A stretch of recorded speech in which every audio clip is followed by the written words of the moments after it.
Hello bachelors through agencies study click आपका स्वागत करता है बायोटेक एंड एप्लीकेशन के पार्ट 2 में। चलिए आज हम लोग डिस्कस करने वाले हैं यहाँ पे जेनेटिकली मॉडिफाइड मेडिसिन या इंसुलिन के बारे में डिस्कस करेंगे। ठीक है, चलिए शुरू करते हैं आज के इस पहले लेक्चर और पहले पॉइंट के साथ। हमने लास्ट टाइम पे खत्म किया हुआ था इस चीज को बीटी कॉटन बीटी ब्रिंजल के पास, जहां पे हमने आपको बताया था कि एग्रीकल्चर में बायोटेक का यूज कैसे है।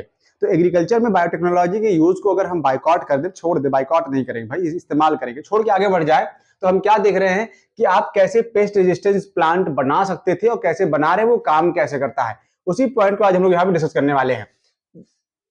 याद करिएगा बीटी टॉक्सिन याद है, बैसिलस थ्रिंजेंसिस एक टॉक्सिन प्रोड्यूस करता था जिसका नाम बीटी टॉक्सिन रखा गया था। ये not toxic to all pest, ये सभी पेस्ट के लिए टॉक्सिक नहीं होता, जरूरी नहीं है कि वो हर पेस्ट के लिए टॉक्सिक बने। जैसे स्टार्टिंग मुझे याद आता है कि अगर आप लोग देखिए तो हमको मच्छर मारने के लिए क्या आया था, एक कॉइल आया था, क्या बोला था हमने उसको, कछुआ छाप अगरबत्ती बोला था, जलाइए मच्छर मर जाता था। बाद में धीरे धीरे क्या हुआ, उसने अपने आप को डेवलप कर लिया, रेजिस्टेंस कर लिया कि आप कछुआ छाप अगरबत्ती से नहीं मरेंगे, सरेंडर, बहुत हो गया। फिर क्या आया, फिर आपके पास मॉर्टिन लिक्विड, गुड नाइट के नाम से लिक्विड वगैरह ये सब ढेर सारे आए, आपने उनको इस्तेमाल किया, उनसे मरने लगे। फिर कुछ समय बाद आप देख रहे हैं कि उसी लिक्विड के ऊपर जाके वो बैठा हुआ है, अब नहीं मरेंगे, बहुत हो गया। फिर क्या हुआ, फास्ट कार्ड के नाम पे आया, जलाओ फटाक से मच्छर फुर हो गए। फिर क्या, अब वो और एडवांस हो रहा है, आप इधर केमिकल की टॉक्सिसिटी को इंप्रूव कर रहे हैं, इनहेंस कर रहे हैं, कंसंट्रेशन बढ़ा रहे हैं, उधर वो अपना रेजिस्टेंस कैपेबिलिटी बढ़ा रहा है। अब क्या चल रहा है, इंटेंस स्टिक के नाम पे चल रहा है, एक अगरबत्ती की तरह आता है, जला दीजिए मच्छर मर जाएंगे। क्या लगता है आने वाले समय में इफेक्टिव रहेगा? अच्छा, उसमें धनिया पुदीना लहसुन नीम कुछ भी डाल दीजिए, वो अल्टीमेटली अपने आप को रेजिस्टेंस बना लेगा, इवॉल्व करेगा, नहीं मरेगा।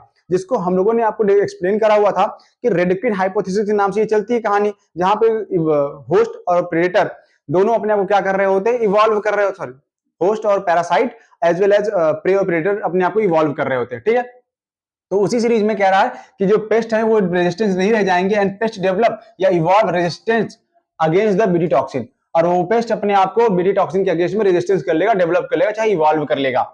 अब दूसरा मेथड क्या बचा आपके पास, another approach to develop pest resistant crop against nematode. तो हम लोग क्या करेंगे, निमेटोड के अगेंस्ट में, निमेटोड पैरासाइट है, दैट इज आरएनए इंटरफेरेंस। तो हम यहाँ पे बाय यूजिंग आरएनए इंटरफेरेंस का इस्तेमाल करेंगे और उसके बाद रेजिस्टेंस क्रॉप बनाएंगे। जिस निमेटोड का यहाँ पे यूज कर रहे हैं, पैरासाइट का यूज कर रहे हैं, वो टोबैको की रूट में पैरासाइट है, उसका नाम है मेलेडोगाइन इनकॉग्निटा। तो मेलेडोगाइन रूट नॉट डिजीज बनाता है, डिजीज का नाम होगा रूट नॉट डिजीज, रूट में गांठ बनाता है, रूट नॉट डिजीज ये बनाता है। इसकी बहुत सारी स्पीसीज हैं, जिसमें से अभी के लिए हम लोग ले रहे हैं मिलेडोगाइन इनकॉग्निटा को। ठीक, जिस प्रिंसिपल पे ये काम करता है उसका प्रिंसिपल है principle of RNA interference to develop pest resistant by means of silencing translation. अगर ओवरऑल जो टॉक्सिसिटी थी, बीटी टॉक्सिन बताया था, प्रोटॉक्सिन के फॉर्म में बोला था, क्या बोला था, कहा था ना ये प्रोटीन है। तो प्रोटीन अगर बन रहा है तो प्रोटीन बनता कैसे, by the process of translation. तो अगर ट्रांसलेशन को ही ब्लॉक कर दिया जाए, ट्रांसलेशन नहीं होगा तो प्रोटीन नहीं बनेगी, और प्रोटीन नहीं बनेगा तो टॉक्सिन नहीं बनेगा। यही तो होना था और यही करना है। तो चलिए बना के देखते हैं कैसे। तो principle of RNA interference to develop pest resistance by means of silencing translation of specific mRNA. किसी पर्टिकुलर स्पेसिफिक एमआरएनए को साइलेंस कर दीजिए, चुप करा दीजिए। जब वो चुप हो जाएगा तो वो टारगेट प्रोटीन नहीं बना पाएगा, नहीं बना पाएगा तो फंक्शन नहीं करेगा। बस इतना सिंपल सा मैकेनिज्म है। कैसे, RNA interference takes place in all eukaryotic organism. जितने भी सिंगल सेल वाले यूकैरियोटिक या मल्टी सेल वाले यूकैरियोटिक ऑर्गेनिज्म है, उनमें कह रहा है कि आरएनए इंटरफेरेंस पाया जाता है। अगर पाया जा रहा है तो as a method of cell defence, क्या काम कर रहा है वहां पे, ये फंक्शन करता है बेटा वहां पे सेल डिफेंस का, सेल को प्रोटेक्ट करता है, सेल को बचाता है। अगर इसी को हम साइलेंट करवा दे तो silencing of specific mRNA due to the complementary dsRNA. एक चीज ध्यान रखिएगा, कॉम्प्लीमेंट्री डीएसआरएनए का मतलब क्या है। अगर ट्रांसक्रिप्शन और ट्रांसलेशन की बात आपको बताएं तो देखिएगा 3 प्राइम टू 5 प्राइम जो बनेगा इसको टेम्पलेट स्ट्रैंड कहा जाएगा, 5 प्राइम टू 3 प्राइम जो बनेगा इसको हम लोग कोडिंग स्ट्रैंड कहेंगे। अब ट्रांसलेशन की ट्रांसक्रिप्शन की जो मैकेनिज्म होती है, जहां पे डीएनए से आरएनए बनता है, वहां कहां बनता है, 3 प्राइम टू 5 प्राइम वाले टेम्पलेट को स्ट्रैंड पे बनता है, कोडिंग स्ट्रैंड पे नहीं बनता। तो सवाल यह है कि आरएनए कोडिंग स्ट्रैंड पे क्यों नहीं बन रहा है। अगर आरएनए कोडिंग स्ट्रैंड पे भी बन जाए तो पहली बात तो बनेगा डबल स्टैंडर्ड आरएनए, और डबल स्टैंडर्ड आरएनए हमको चाहिए नहीं। क्यों, क्योंकि डबल स्टैंडर्ड आरएनए बनता है तो वो प्रिवेंट करता है ट्रांसलेशन को, यानी उस आरएनए से प्रोटीन नहीं बनने वाली, और हम ये नहीं चाहते, हम तो चाहते हैं प्रोटीन बने। और अगर अब हम यहाँ पे बायोटेक में क्या देख रहे हैं, हमें रोकना है, तो रोकना है तो क्या करो, डबल स्ट्रैंडेड आरएनए बनवा दो, डबल स्ट्रैंडेड आरएनए बनेगा, ट्रांसलेशन नहीं होगा, प्रोटीन नहीं बनेगी, सारा मामला सॉल्व हो जाएगा। करके देख लो। Silencing of specific mRNA due to the complementary DS RNA that prevent translation. अगर सिंगल स्ट्रैंडेड आरएनए बना, अच्छा डबल स्ट्रैंडेड का मतलब ये इसलिए नहीं है कि खराब हो जाएगा ट्रांसलेशन, इसलिए कॉम्प्लेक्सिटी ज्यादा हो जाती है, एडवांस हो जाती है, वो समझना मुश्किल है, तो ये अपने आप को ब्लॉक करने का ट्राई करता है, तो इसलिए ये डबल स्ट्रैंडेड आरएनए यूज नहीं कर रहा। ज्यादातर एनिमल नहीं करेंगे, कोई नहीं करेगा यहाँ पे। तो source of double stranded RNA क्या है, डबल स्ट्रैंडेड आरएनए किस कहां पे मिलेगा आपको, या तो वायरस में मिल जाएगा, तो ट्रांसपोजान में। Transposon jumping gene discovered by Barbara McClintock. भुट्टा में जो उन्होंने देखा था ना, वो लाल पीला काला वाला धब्बा, वहां से याद करिएगा, ये याद आएगा। डिटेल में जिनको जानना है वो नीट वाले बैच में आके इसको देख सकते हैं, अदरवाइज सीयूटी के लिए आपके लिए नाम काफी है, आप पढ़े लिखे हैं, समझदार हैं, आपके लिए सारा काफी है। चलिए नेक्स्ट मेथड हमारे पास, method of genetically modified crop through RNA interference. आप उस मेथड के बारे में बताइए जिसमें आप क्या करने वाले हैं, आरएनए इंटरफेरेंस का यूज करेंगे, क्रॉप को मॉडिफाई करेंगे। हमने एक वेक्टर सिलेक्ट किया हुआ जो प्लांट में डिजीज कॉज करता है, इजीली जा सकता है, कौन, एग्रोबैक्टीरियम ट्यूबिफेसियंस। तो एग्रोबैक्टीरियम ट्यूबिफेसियंस जा सकता है, तो ये निमेटोड की स्पेसिफिक जीन को भी लेके जाएगा, तो निमेटोड स्पेसिफिक जीन को भी क्या करेंगे, ट्रांसफर कर देंगे, एंटर करवा देंगे। नाउ निमेटोड डीएनए जब इंट्रोड्यूस होगा कहां पे, होस्ट के अंदर या होस्ट प्लांट के अंदर, तो वो प्लांट क्या कहलाएगा, वो प्लांट कहलाएगा ट्रांसजेनिक प्लांट, यानी उसका जीन को हमने अल्टर कर दिया, बदल दिया, चेंज कर दिया, तो प्लांट का नाम क्या हो गया, ट्रांसजेनिक प्लांट। अब ये ट्रांसजेनिक जो डिजायर्ड फॉरेन स्पेसिफिक जीन रहा होगा, उसके नाम के अकॉर्डिंग जो है उसका वो जो सिम्टम्स होगा वो शो करेगा, ठीक। Next, when nematode इन्फेस्ट the plant, जब निमेटोड उस प्लांट को कंज्यूम करेगा, डिजीज बनाने का ट्राई करता है, वहां पे रूट में नॉट बनाएगा, introduction of nematode genome takes place plus dsRNA, तो वो निमेटोड तो खुद अपना जीन जो है ट्रांसफर करता है, as well as double standard RNA को जो हमने भेजा हुआ था उसको भी भेज देता है। अब डबल स्टैंडर्ड आरएनए भी गलती से ट्रांसफर हो गया उसके अंदर, जब चला गया डबल स्टैंडर्ड आरएनए, तो ये क्या करेगा, ट्रांसलेशन रोकता है ना, तो साइलेंस कर देगा स्पेसिफिक एमआरएनए को, तो ट्रांसलेशन क्या होगा, ट्रांसलेशन बेटा स्टॉप हो जाएगा। ट्रांसलेशन स्टॉप मतलब कोई मैकेनिज्म परफॉर्म नहीं होगा। Now parasite will not able to survive in host which express RNA interference. अब वो आरएनए इंटरफेरेंस की वजह से जो ये प्रोटीन नहीं बन रही है, अब पैरासाइट जब भी आएगा उस प्लांट को फीड करने, उसके ऊपर सर्वाइव नहीं कर पाएगा, यही तो चाहते थे हम। Next, transgenic plant get resistant and protected from the parasite. अब इस तरीके से, इस मेथड से आपका जो ट्रांसजेनिक प्लांट बना वो रेजिस्टेंट हो गया और साथ में प्रोटेक्टेड हो गया पैरासाइट से। अब उसके ऊपर कोई पैरासाइट नहीं आएगा, रेजिस्टेंस भी है, वो प्रोटेक्टेड भी, सुरक्षा भी हो गया उसका, ठीक है। नेक्स्ट और लास्ट टॉपिक आज के लेक्चर के लिए कि biotechnology application in medicine. Biotech का यूज हम मेडिसिन में कैसे करेंगे। अच्छा, मेडिसिन की जब बात आती है तो अभी तक हम क्या देखते हैं, कोई बीमार हुआ, खांसी सर्दी बुखार जुकाम जो भी है, क्या चाहिए, पैरासिटामॉल, एक तो दवाई खाइए, एक टेबलेट खाइए, सही हो जाएंगे। ब्रूफेन खा ले रहे हैं, कोई कुछ भी खा रहा है, आप नॉर्मल बीमारियां, आपकी स्पेसिफिक बीमारी है, आपकी बॉडी में है, और दवा हम कॉमन यूज कर रहे हैं। तो बाद में मेथड आया कि नहीं, ऐसा नहीं हो सकता कि भैया वो दवाई हम, अच्छा वो दवाई लगातार खा रहे हैं, एक हफ्ते तक वो असर नहीं हो रहा है, अब तो दवा बदलनी पड़ेगी, तो दवा बदल दिया। ऐसा दवा क्यों नहीं बना दे रहे हैं कि आप हमारा जीनोम का स्टडी करिए, हमारे डीएनए का स्टडी करिए, हमारे प्रोटियोमिक्स की स्टडी करिए, और आके एक नया दवाई बना के दीजिए, मॉलिक्यूलर दवाई बना के दीजिए, हम खाएं और तुरंत एक डोज में, सिंगल डोज में सही हो जाए, कीमत भले उसकी 400-500 रुपए रख लो, है ना। तो इससे क्या होगा, एक स्पेसिफिक मेडिसिन आपकी बॉडी से आपको टेस्ट करके बनाया जाएगा, एफिशिएंसी ज्यादा होगी सही करने का, वहां पे ट्रायल एंड एरर फेज में लोग मरेंगे नहीं, तो डेथ रेट क्या होगा, इससे कम होगा, जिसको ड्रग टारगेटिंग के नाम से जानेंगे, हम उसी की बात यहाँ पे करने वाले हैं। तो बायोटेक्नोलॉजी का एप्लीकेशन जो मेडिसिन में वो कैसे है, to diagnose and treat different disease with effective recombinant therapeutics drugs and it will protect from the dangerous disease. और इसकी वजह से आप बहुत खतरनाक महत्वपूर्ण बीमारियों से मरने से बच जाएंगे। जीन थेरेपी क्या थी, जीन थेरेपी का इसमें यूज होगा थोड़ा सा, लेकिन अभी इसके बारे में बाद में बात कर लेंगे, ठीक है।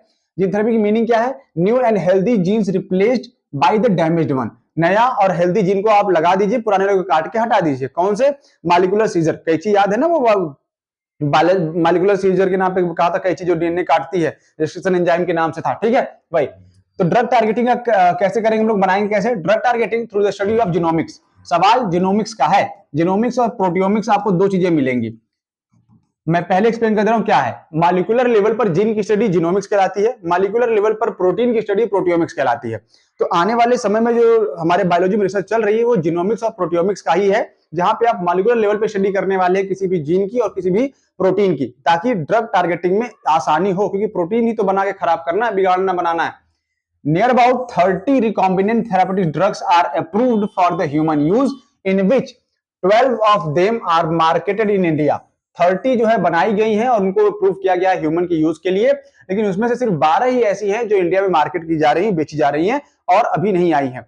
अभी इस दवाई का और इंप्रूव करना बाकी है, जो कि जीनोमिक्स और प्रोटेमिक्स की और ज्यादा रिसर्च के बाद ये सामने आएगा। ठीक, हमें बनाना है जेनेटिकली इंजीनियर्ड इंसुलिन। कैसे बनाया था हमने, देख लीजिए, इसमें एक केस स्टडी भी आएगी एली लिली का।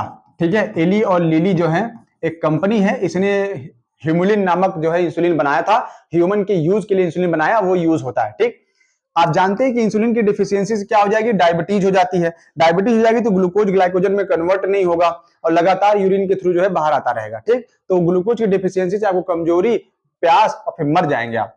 Next, traditionally when human insulin were not available, जब ट्रेडिशनल तरीके से ह्यूमन का इंसुलिन अवेलेबल नहीं रहता, यानी आपका पैंक्रियाज खराब हो गया, अल्फा बीटा गामा सेल वाली में से कौन सा वाला सेल याद कर लीजिए, अगर उसमें से वो सेल गायब हो गई तो इंसुलिन नहीं बनेगा। इंसुलिन नहीं बनेगा तब आपको क्या चाहिए, एनिमल इंसुलिन चाहिए। Insulin of animal slaughtered cattle and pigs are introduced, उन एनिमल का जिनमें से हम लोग नाम ले रहे हैं स्लॉटर्ड, हत्या की गए जो कैटल्स है या पिग्स हैं, इनके आपको इंसुलिन को इंट्रोड्यूस करेंगे ह्यूमन के यूज के लिए, एडमिनिस्टर्ड करेंगे उस पेशेंट में जिसमें इंसुलिन नहीं बन रहा था। Now animal insulin can trigger some immune response. अब आपको पता है कि जब कोई फॉरेन प्रोटीन आपके अंदर आती है, इंसुलिन है मतलब अमीनो एसिड है मतलब प्रोटीन है, और कोई भी फॉरेन प्रोटीन आपके लिए अच्छी नहीं है तो वो कोई ना कोई इम्यून रिस्पांस देगा, रिएक्शन देगा ना। तो जब ये इम्यून रिस्पांस देगा, ट्रिगर करेगा, तब जैसे क्या रिस्पांस आएंगे, allergy and some chemical reactions. तो कुछ रिएक्शन सामने आ सकते हैं due to the foreign insulin. Foreign insulin मत कहिए इसको, फॉरेन प्रोटीन कह लीजिए ना, अगर नहीं समझ में आ रहा तो। फॉरेन प्रोटीन है तो आपको एलर्जिक रिस्पांस देगा। जैसे कुछ लोग अंडा खाते हैं, एगिटेरियन होते हैं ना वो लोग, स्पेसिफिक वाले, कहते भैया हम अंडा खाते हैं, अंडा हमको सूट नहीं करता, चेहरे पे दाने निकल आते, ये सब क्या है, फॉरेन प्रोटीन है ना उसमें। और फॉरेन प्रोटीन आपकी जरूरी नहीं कि हर किसी को सूट करे या एब्जॉर्ब हो या उसके लिए फायदेमंद हो, तो फॉरेन प्रोटीन है तो कुछ एलर्जिक रिस्पांस वो दे सकता है, और उसने दिया।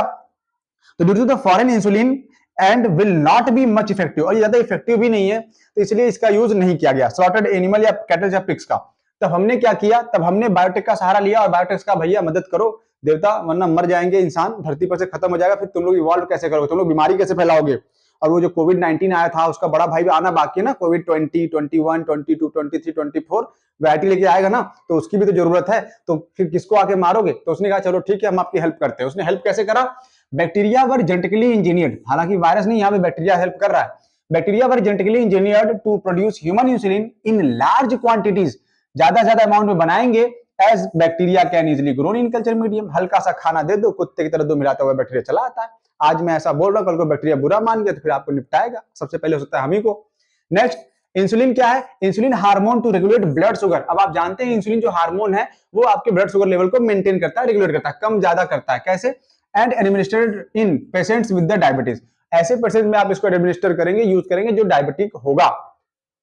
मेच्योर इंसुलिन, यहां पे एक इंसुलिन का डायग्राम दिया गया है एनसीईआरटी का, देखिएगा ये प्रो इंसुलिन के फॉर्म में है, मतलब ये प्रो हार्मोन आप कह लीजिए इसको, ये एक्टिव नहीं है, एक्टिव नहीं, इसमें 3 चेन है, ये देखिए ए बी और ये सी। ठीक है, कह रहा है कि ए और बी जो है डाइसल्फाइड से जुड़े रहेंगे, लेकिन सी वाला एंड क्या होगा, वो फ्री हो जाएगा। तो ये सी वाला मान लीजिए अभी के लिए, ये सी है, ये ए और ये बी, तो ए और बी डाइसल्फाइड ब्रिज से जुड़े हैं, लेकिन सी वाला क्या है, फ्रेंड है। जब मेच्योर होगा इंसुलिन तब उसमें सी चेन, सी पेप्टाइड क्या होता है, फ्री हो जाता है, और यही हमको समझना है।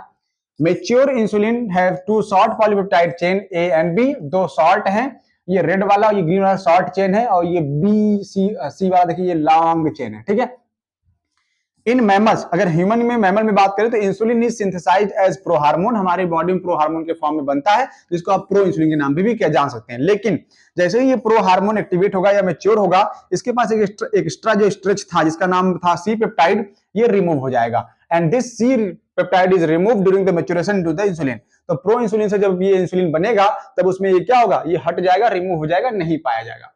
एक लास्ट पॉइंट है यहाँ पे आज आपके लिए, फैक्ट और नोट के नाम पे। इन 1983 में जब इंडिया ने वर्ल्ड कप जीता था, ठीक उसी समय एली लिली नामक एक कंपनी थी, अमेरिकन कंपनी है, इन्होंने एक दवा बनाई, prepared 2 DNA sequence corresponding to A and B chain, जो ए और बी चेन को बना रहे थे। कौन सा वाला? ए चेन प्लस बी चेन, यहां पे डाइसल्फाइड ब्रिज किसका? इंसुलिन का, प्रो इंसुलिन का, उसको इन्होंने बनाया। End of human insulin and introduce them into the plasmid of acetic coli. बनाने के बाद उसको एसिटिक कोलाई के प्लाज्मिड में इंट्रोड्यूस कर दिया, कहा ले जाओ। लेके क्या किया उसने प्रोड्यूस किया ह्यूमन इंसुलिन चेन, यानी ए और बी को अटैच कर दिया डाइसल्फाइड बॉन्ड से और सी एंड को फ्री कर दिया। जब सी एंड को फ्री कर दिया तो हमने इसको एक नया नाम दे दिया, मॉडिफाइड हो गया। क्या नाम दिया इसको? Chain A and B were combined by creating disulphide bond to form human insulin named as Humulin. तो इसका नाम आया था इंसुलिन से, इंसुलिन प्लस ह्यूमन, चाहे ह्यूमन प्लस इंसुलिन कर दिए तो ये ह्यूमन का और ये इसका, तो ह्यूमुलिन बनके तैयार हो गया। और ये मेडिसिन आजकल क्या हो रही हैं? यूज हो रही है, डायबिटिक पेशेंट यूज कर रहे हैं। तो आज के लिए इस लेक्चर में इतना ही। हम लोग मिलेंगे नेक्स्ट टॉपिक पे बायोटेक का बचा हुआ पार्ट लेकर और खत्म करेंगे इस बायोटेक और एप्लीकेशन को, ठीक है। तो आज के इस लेक्चर में इतना ही, तब तक के लिए थैंक यू।